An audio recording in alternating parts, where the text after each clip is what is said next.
Interesado daw ang veteran point guard na si Jrue Holiday na lumipat ng team at isa ang Lakers sa preferred niyang destination. Pero bago yan, LeBron at Rui Hachimura magkasama nagpa-practice ngayong off-season. Isa nga po si Rui sa best role player na meron ng Lakers. Kilala nga po ang Japanese native sa pagiging versatility at pagiging athletic na player nito. Kaya naman kinuha nga po ulit ito ng Lakers at binigyan ng 3 years contract.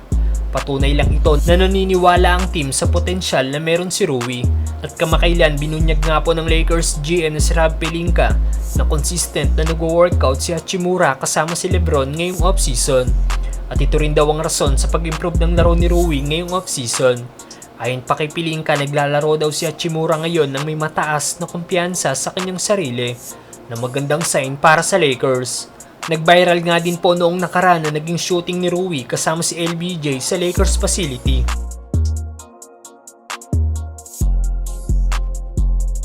Last playoffs, nag-average nga po si Hachimura ng 12.2 points at 3.6 rebounds per game, shooting 48.7% sa 3-point area.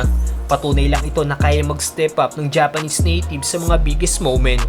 Matatandaan din natin na si LeBron at Rui din ang magkasama sa ginawang minicamp ng Lakers.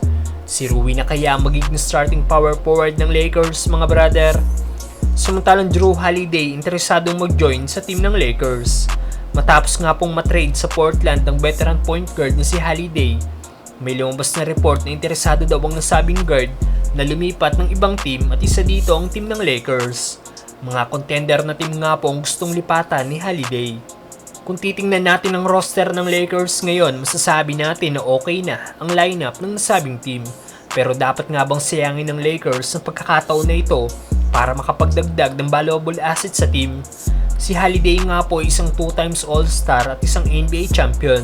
Ang maganda pa dito ay may depensa ang nasabing point guard dahil napabilang na ito ng 5 beses sa All-NBA defensive team. Nawala sa primary point guard ng Lakers ngayon na si D'Angelo Russell. Nakita naman natin kung paano inatake ng Nuggets ang depensa ni D'Lo noong West Finals. Dahil sa ito ang nakita nilang kahinaan nito.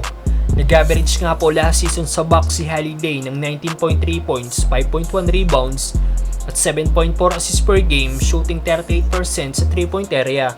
Mas maganda sa numero na nagawa ni D'Angelo Russell last season. Dapat nga bang i-consider ng Lakers ang pagkuha kay Holiday, mga brother?